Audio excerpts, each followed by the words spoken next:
Dieu voulait amener une réforme à l'intérieur du temple en Israël et il avait besoin de cet enfant. Et la Bible nous dit que cette femme est restée stérile jusqu'au jour où elle a fait un vœu à l'Éternel. Et quel était son vœu? Elle a dit, Seigneur, si tu me donnes cet enfant, je te le donnerai, je te le consacrerai, il grandira près de toi, etc., etc.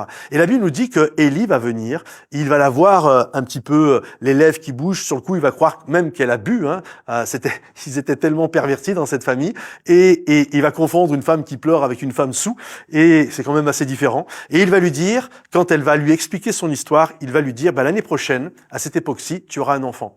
Et effectivement, Anne a eu un enfant du nom de Samuel, qui veut dire Dieu entend. Et Anne, qui avait fait ce vœu, un vœu c'est quoi? C'est une promesse solennelle que nous faisons à Dieu. Donc elle a pris son enfant et elle l'a donné à l'intérieur de ce temple.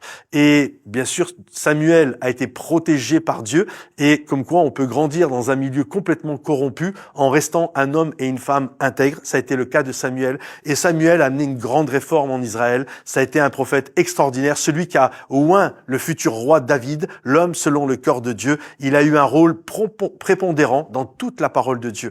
Et donc, passer de la sécheresse à l'abondance, de la stérilité à la fécondité, dans ce passage-là, c'était un vœu qui a été fait à Dieu, et le vœu a débloqué la situation. Et certainement, actuellement, il y a des gens, vous êtes, alors pas tous, qu'on s'entende bien, c'est pas pour tout le monde, mais il y a des gens, vous êtes bloqués dans une situation et Dieu attend de vous une décision, un vœu, une proclamation, une promesse de quelque chose que vous allez faire dans votre vie, et c'est ce qui va débloquer la situation dans votre existence.